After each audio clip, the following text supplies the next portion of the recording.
November 6th, 1943, highs au muy bon a.m. On a ridge above the Piva Trail, Sergeant Ellis Wren pressed his cheek against a cold steel sight and waited for the jungle to become a target. The weapon in front of him was supposed to kill tanks. There were no tanks. There had not been tanks for weeks. There was only a black wall of wet leaves, a strip of churned mud, and somewhere inside it, hundreds of men moving toward the Marine line without speaking. Wren did not look heroic. He looked tired. His sleeves were rolled to the elbow. His hands were slick with oil and rainwater. His left thumb was bleeding where the breech had bitten him during the last drill. Behind him, a 19-year-old loader named Grady held a shell that did not look important enough to change a battle. A short brass case, a blunt metal nose. Inside it, 122 steel balls sat packed together tighter than marbles in a child's jar. One shell, one gun, one crew that had been told more than once that they were wasting anti-tank equipment on an infantry problem. Then the jungle began to breathe. Not a shout yet, not a charge. Just the sound of men getting close enough that the leaves were moving before the wind touched them. Wren waited until the first shapes cleared the tree line. 48 yards. He fired. The muzzle flash turned the rain white.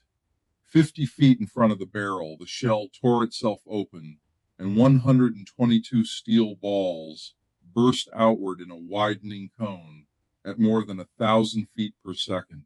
The front of the assault did not break. It disappeared. Not because the men were cowards. Not because the Marines had better rifles. Because Lieutenant Samuel Rourke had looked at a weapon everyone else had filed under one job, and he had asked a different question. Not what was it designed to do. What could it actually do? By sunrise, the creek bed below that ridge was filled with abandoned rifles, torn packs, and bodies lying in patterns so clean that the ordnance officers could later trace the shape of the canister cone in the mud. The Japanese assault had been built to overrun a perimeter by getting close. Rourke had built a trap around the act of closing distance, and the strangest part was this. 3 weeks earlier, his own command had nearly ordered him to stop. In the fall of 1943, the Pacific War had become a fight against distance. Not miles on a map, yards. The last 75 yards between a Marine foxhole and a charging infantryman with a bayonet. That was where plans failed. That was where artillery stopped being clean mathematics and became panic. You could have naval guns behind you, aircraft overhead, mortars in reserve, and still lose a position because the enemy crossed the final strip of jungle faster than your response could organize itself. A night assault did not give you a committee. It gave you noise. It gave you men shouting in the dark. It gave you seconds. Japanese commanders understood this with brutal clarity. Their night attacks were not simply emotional charges. The best ones were timed, rehearsed, and aimed at the weakest seam in a perimeter. The screams came last. Before that came crawling scouts, cut wire, mortar registration, and columns moving under the canopy where flares could not see them. The American answer was supposed to be layered fire, riflemen, BAR teams, machine guns, mortars. Artillery if the forward observer survived long enough to call it in. But on Bougainville, in the soaked jungle around the Piva Trail, those layers could collapse into one ugly fact. When the attack got inside 100 yards, every weapon became a race against feet. Lieutenant Samuel Rourke had been assigned to a Marine anti-tank platoon with 4 37mm M3 guns. On paper, the M3 was respectable. 900 pounds of low-profile steel. A good crew could shift it by hand, conceal it behind brush, and fire aimed rounds quickly enough to punish light armor. It had been designed for a war where enemy tanks came through open lanes and presented themselves like problems in a manual. Bougainville gave it something else. Mud, vines, broken sight lines. Jungle tracks too narrow for armor. Weeks passed without a single Japanese tank appearing in Rourke's sector. The gun sat under tarps, while rifle companies took casualty, stopping infantry attacks at ranges so close men could hear each other curse. That offended Rourke in a way his men understood before his superiors did. He had grown up in western Pennsylvania in a family machine shop where a tool that sat idle was not a tool, it was an accusation. If a wrench did not fit the bolt, you did not throw away the wrench. You studied the jaw, you studied the bolt, you found the angle. Rourke began studying the ammunition nobody wanted to talk about, the M2 canister round. It was old thinking in modern packaging. Instead of one armor-piercing projectile, it carried a cluster of steel balls designed to spread after the shell left the barrel. At the right distance, the gun stopped behaving like a small cannon and started behaving like a giant shotgun. Ordinary officers called that a footnote. Rourke called it geometry. Sergeant Ellis Wren saw it immediately. Wren had been a gunnery instructor before the war. Before that, he had inspected bearing races in a factory outside Cleveland. He trusted numbers more than speeches, and he hated approximate answers. Together, Rourke and Wren began testing in a cleared patch behind the line. They drove stakes into the mud at 25-yard intervals. They hung ration crates on vines. They cut silhouettes from scrap lumber. They fired canister at 50 yards, 75 yards, 100 yards, and 150. Then Wren walked the target line with a pencil stub and counted holes. Not impressions, not guesses, holes. At 100 yards, the pattern opened wide enough to cover most of a jungle trail, but stayed dense enough that a man crossing the center had almost no chance of being missed. At 50 yards, the spread was narrower, but the impact was savage. At 150, the cone still wounded, but gaps began to appear. By the fourth afternoon, they had a rule. If an assault came in a mass, fire between 75 and 125 yards. If the assault came in small columns, let them closer, then cut the column where it entered the clearing. Rourke wrote the rule on a damp card and stuck it under the lid of the ammunition box. Then he requested more canister. The answer came back through battalion supply, with a sentence that felt like it had been typed by a man in a dry shirt. Canister expenditure must not compromise anti-armor readiness. Rourke read it twice. Anti-armor readiness, in a sector where the only tank tracks anyone had seen were from American tractors pulling ammunition sleds. He requested again. This time he attached firing data. Cone width, estimated casualty radius, crew drill timings, minimum safe angles. The answer came back shorter. Denied pending tactical review. That was when Colonel Harlan Voss summoned him to a command tent with a canvas roof sagging under the rain. Voss was not a fool. That mattered. He had spent 24 years in the Corps. He had watched officers improvise themselves into disasters and call it initiative afterward. He believed doctrine was not paperwork. It was memory bought with dead men. He held Rourke's report between two fingers. Lieutenant, you are asking me to turn anti-tank guns into infantry sweepers. Rourke stood at attention. No, sir. I am asking permission to use the infantry sweeper already sitting inside the anti-tank gun. Voss looked up. The weapon was issued for armor defense. Yes, sir. And if armor appears, then we fire armor-piercing rounds. With what supply discipline, Lieutenant? Every gun crew on this island thinks its private emergency is the center of the war. Rourke did not answer quickly. That was one of the reasons Wren trusted him. He did not rush toward the line that sounded brave. Finally, he said, Sir, the enemy has made the last 100 yards the center of the war. I am trying to put a gun there before they do. The tent went quiet except for rain ticking against canvas. Voss placed the report on the crate he used as a desk. You get 24 rounds. Not one more until I see proof from a live engagement or a controlled demonstration. If you waste them, I will remove the guns from your command. Yes, sir. And Rourke? Sir, if this becomes a story about courage instead of control, men will die. I don't need courage from you. I need numbers. Rourke saluted. By dusk, he and Wren were back in the gun pit, building numbers. They changed the crew drill first. Armor-piercing fire rewarded precision. Canister rewarded timing, angle, and rhythm. Wren taught Grady to load without looking. He made the traverse man swing by degrees rather than instinct. He placed white cloth strips on 2 tree trunks so the gunner could judge range even in rain. He cut small notches into a stake at 40, 75, and 100 yards, then drove it into the mud where only the crew could see it. They rehearsed until the gun crew could fire, recoil, reload, correct, and fire again in under 9 seconds.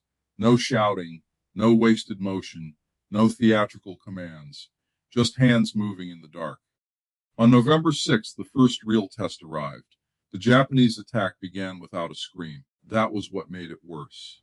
At Haizoba AM, listening posts reported movement in the draw below the ridge. At Haizotam, a flare went up and showed nothing but rain. At Haizomahai, 2 Marine riflemen on the left flank opened fire at shadows that were suddenly too close. At Haizomabon, Wren fired the first canister round at 48 yards. The shell opened in the air exactly where the card under the ammunition box said it would. The column in front of the gun folded. Grady loaded the second round before the recoil sled had fully settled. Wren shifted right 6 degrees, fired. The second blast caught the follow-on squad as it tried to move around the first gap. The men behind them did not understand what had happened. In darkness, a machine gun has a line. A mortar has a burst. Rifle fire comes in points. This was different. This was a sheet of metal, arriving all at once across a space no man could sprint through. The attack stalled for 11 seconds. 11 seconds is nothing in a clean room. On a jungle perimeter, 11 seconds is time for a machine gun to shift, time for a flare to rise, time for a mortar crew to receive a grid, time for a line of exhausted Marines to remember that the darkness in front of them can be stopped. The Japanese commander pushed more men into the draw. Rourke had expected that. He had placed a second 37mm gun 15 yards behind and higher on the slope, angled across the creek bed rather than straight ahead. When the attackers moved away from Wren's muzzle, the second gun opened from the flank. 3 rounds, 27 seconds. The draw became impassable. By Bazo AM, the assault had broken into scattered rifle fire. By dawn, stretcher teams moving under guard found the creek littered with equipment. The official count was imperfect because jungle battles never leave clean ledgers, but the battalion report credited the 2 guns with stopping the main breach attempt and inflicting the majority of the enemy casualties in the sector. Rourke did not celebrate. He walked the ground with Wren and a map board. They measured distances from the gun pits to the fallen packs. They marked the angle of fire by the cut branches. They counted the impacts in trees behind the assault lane. Then Rourke returned to his tent and wrote the report Voss had demanded. 12 pages. Not heroic language, not gallantry under pressure. Angles, distances, misfires, reload times, crew positions, rounds fired, targets engaged, observed effect. He included one sentence near the end that changed the future of the platoon. The decisive factor was not the ammunition alone, but pre-selected close-range geometry matched to trained crew rhythm. That sentence reached Major Nathan Bell at Theater Ordnance. Bell was the kind of man who did not smile at a good story until it became a good diagram. He arrived at Rourke's position 2 days later carrying a notebook wrapped in oilcloth. He asked to see the gun. He asked to see the ammunition. He asked Wren, not Rourke, how he knew when to traverse. Wren pointed to the notched stake. Bell crouched and studied it. You are aiming by memorized distance markers. Yes, sir. And by column behavior. Yes, sir. Column behavior? Wren wiped mud from the breach with a rag. When the first round hits, they don't stop evenly. They spill toward whatever looks like an edge. The second round goes where fear sends them. Bell looked at Rourke. Your sergeant just gave me a better explanation than your report did. Rourke nodded. That is because he fires the gun, sir. Bell stayed 4 hours. By the time he left, he had enough to force the demonstration Voss had avoided. 3 days later, at a cleared range behind the perimeter, Rourke lined up 3 guns against 200 wooden silhouettes arranged like advancing infantry. Colonel Voss attended. So did Bell. So did a brigadier general who had already told his staff that Canister sounded like Civil War nostalgia in modern camouflage. The morning was gray. Rainwater ran down the faces of the silhouettes. Rourke gave the command. 3 guns fired within 2 seconds. When the smoke moved, the target line looked as if a giant rake had been dragged through it. 168 silhouettes were hit. More than half had multiple strikes. The gaps between beaten zones were narrower than a man with a rifle. The brigadier general walked into the target field and stood there a long time. Then he turned to Bell. How many rounds can the arsenal send us? Bell said. Not enough yet. Then make enough. That should have been the end of the resistance. It was not, because the enemy was learning too. By late November, Japanese patrol reports had begun describing the new American gun effect. They did not know the name of the round. They called it a scattering cannon. Survivors described a weapon that did not have to find a single man to kill him. It found the space he needed to cross. That description mattered because good commanders do not need to name a weapon to design against it.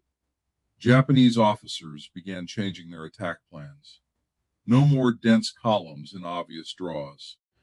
No more mass movement along the cleanest trail. Mortar teams would strike suspected gun positions before the infantry moved. Assault groups would split into packets of 10 and 15.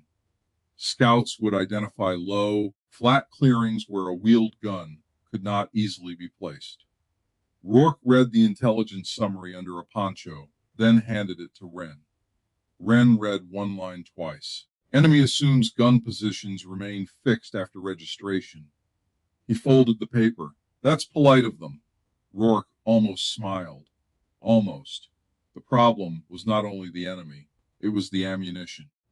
The first emergency shipment of canister arrived in green crates stamped with fresh inventory marks.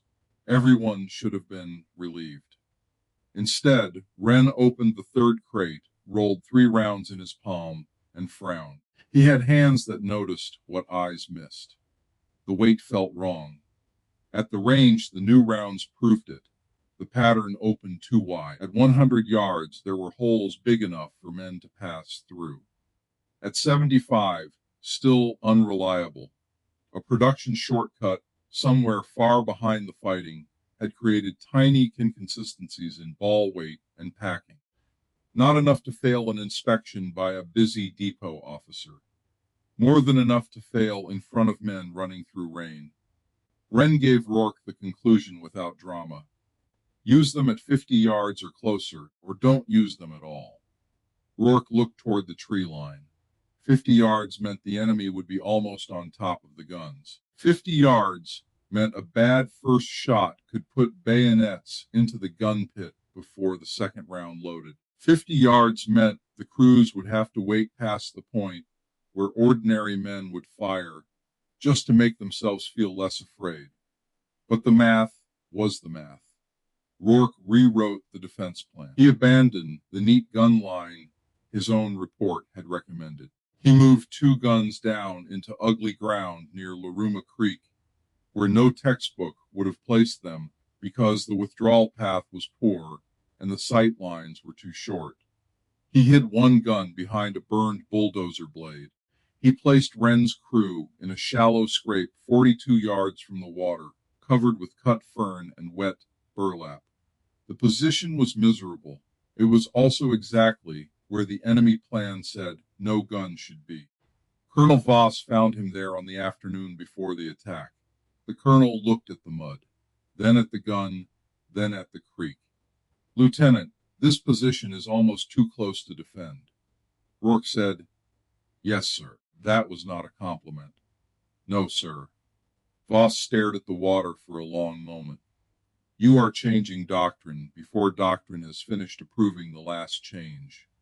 Rourke's face did not move. "The enemy approved it faster than we did. Voss could have removed him. A month earlier he might have. Instead, he asked, 'What do your numbers say?' Rourke handed him a card sealed in wax paper. Voss read it. Defective batch. Maximum effective range reduced. Close range overlapping fire required. Gun positions moved inside expected mortar pattern." The colonel folded the card and gave it back. "God help you if you are wrong." Wren, from the gun pit, said quietly, "He won't have time, sir." No one laughed. The attack came at Motzo Namimot AM mortars first. 8 tubes opened from the jungle beyond the creek, dropping shells onto the positions where Rourke's guns had been 2 days earlier. The explosions walked across empty mud, tree roots, abandoned sandbags, a ration crate left behind deliberately so the scouts would believe the move had been careless. Wren listened to the shells landing behind him and kept his eye off the sight. That was the hardest part. Not firing, not even looking.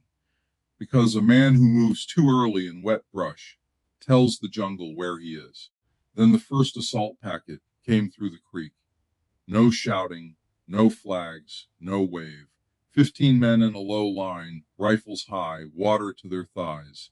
A professional answer to the weapon Rourke had built. Wren let them reach the bank. 42 yards. The front man placed one hand in the mud and began to climb. Wren fired. At that distance, the cone was still tight, too tight to waste itself. The steel balls hit like one violent sheet. The first assault packet collapsed against the bank. Grady loaded. Wren traversed, left 4 degrees. The second packet appeared where the creek bent around a fallen tree. Fired. This round was from the defective batch. The spread opened ugly, wider than it should have, but at 39 yards there was no room for the flaw to matter. The survivors turned back into the water. Then the Japanese mortars corrected. A shell hit 10 yards behind Wren's gun pit and lifted mud across the breach. Grady flinched. Wren slapped the breach once with his palm. Load. Grady loaded. A third packet tried to slip through the elephant grass south of the creek. The gun behind the bulldozer blade fired from an angle no one had mapped. Then Rourke's fourth gun fired across it. 2 canister cones crossed at 60 yards and turned the grass into a shaking wall. The assault did not fail all at once. That would make it sound simple. It failed in pieces. A packet stopped at the bank. A runner went back with the wrong message. A mortar team fired at muzzle flashes that were already gone behind smoke. A squad leader led 7 men toward what he thought was a gap and found Wren waiting with the gun laid 6 degrees right. By Bezo Jaime AM, the attack had become isolated rifle fire. By Bezo Bami Bay, it was over. No Japanese soldier reached the Marine perimeter in Rourke's sector. Not because the Marines had more courage than the men crossing the creek, because courage was not the control variable. Geometry was. Timing was. The willingness to move a gun from the safe position to the correct position was. At first light, Bell arrived with Voss and 2 runners. Rourke was kneeling beside the bulldozer blade, copying Wren's firing sequence from a damp scrap of cardboard before the rain destroyed the pencil marks. Bell looked at the empty mortar craters behind the line, then at the gun pits near the creek. You moved inside their answer. Rourke did not look up. We moved where their answer stopped being useful. Voss said nothing. He walked to Wren's position. The sergeant was cleaning mud from the breach with a strip of undershirt. Voss stood over him. How many rounds did you fire? 14, sir. How many were clean? 12. Defective batch. 6 of the 14. Voss looked back at Rourke, and the workaround held. Rourke closed the notebook. At close range, yes, sir. For a long moment, the colonel looked older than he had in the command tent. Then he said, write it. So Rourke wrote it again. More pages, more numbers, less romance than anyone wanted. He described the ammunition defect, the reduced engagement range, the abandoned gun positions, the false signs left for enemy scouts, the mortar pattern falling on empty ground, the value of ugly terrain when the enemy assumes you need clean terrain to fire. He did not call it genius. He called it repositioning doctrine under enemy adaptation. That phrase traveled, first to Bell, then to theater ordnance, then to training officers who did not like the wording but could not argue with the map overlays. Within weeks, anti-tank crews across the island were being taught that a 37mm gun with canister was not a static weapon waiting for infantry to appear. It was a close-range ambush tool. It had to be moved.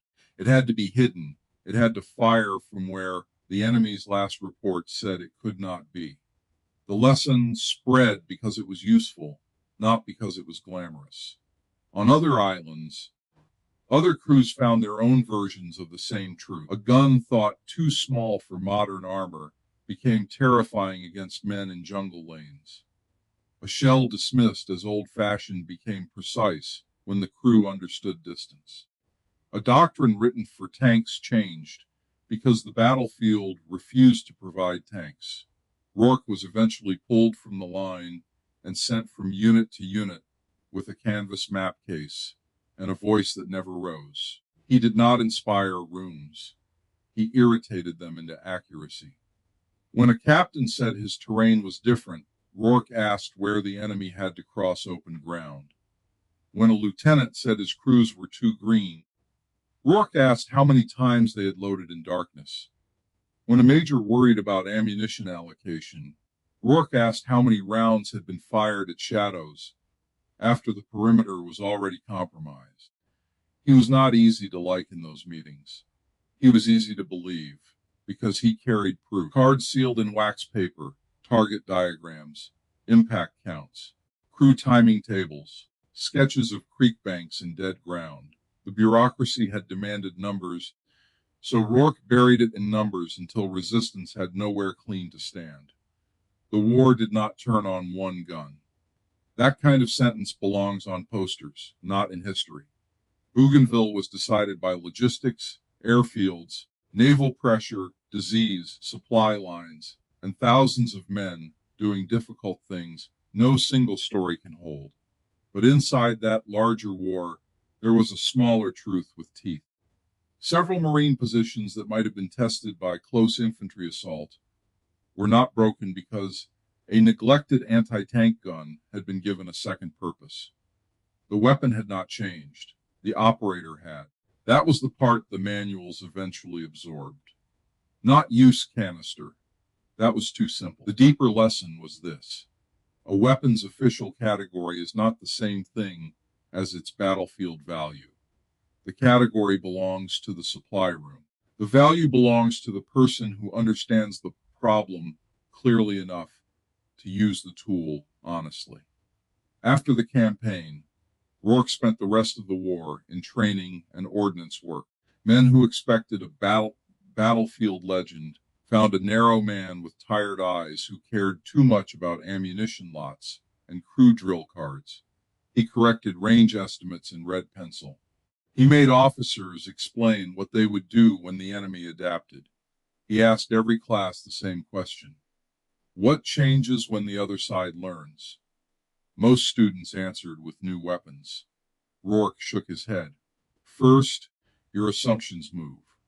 Wren survived the campaign and returned home with a left ear that never heard high notes again. He worked in a machine shop after the war, checking tolerances on parts no newspaper would ever mention. His children knew he had been in the Pacific. They knew he cleaned tools before putting them away. They knew he hated fireworks. They did not know that once, in the rain, he had waited until armed men were close enough to see their hands before firing a cannon that was supposed to be looking for tanks. Rourke never wrote a memoir. In the one lecture transcript that survives from his post-war teaching years, he spends 9 pages explaining dispersion patterns and only 1 paragraph on fear. That paragraph is the one worth keeping. He told the class that fear is not the opposite of discipline. Fear is the reason discipline has to exist before the night arrives. Because at 40 yards, no man becomes precise by wanting to survive. He becomes precise only if his hands already know what truth requires. The 37mm gun went on becoming obsolete in the way all weapons eventually do. Larger guns replaced it. Different wars demanded different answers. But the principle did not die. Close assault still punished slow thinking. Improvised doctrine still had to fight official categories. And somewhere in every organization, military or not, there is always a tool sitting under a tarp because the label on it says it was built for a problem that has not arrived. Rourke's lesson was never that rules are useless. Rules are memory. But memory is not prophecy. When the ground changes, the person closest to the ground may see the truth first. The system can ignore that person, or it can demand proof. Rourke gave proof, not with a speech, not with rebellion. With wet maps, counted holes, defective ammunition notes, and a gun crew that could load in darkness without saying a word. The jungle did not care what the weapon was called. The enemy did not care what the requisition form said. The last 50 yards cared only about what the gun could actually do. And once Samuel Rourke understood that, the anti-tank gun stopped waiting for tanks. It learned to vanish, it learned to wait, and when the jungle moved, it answered with geometry.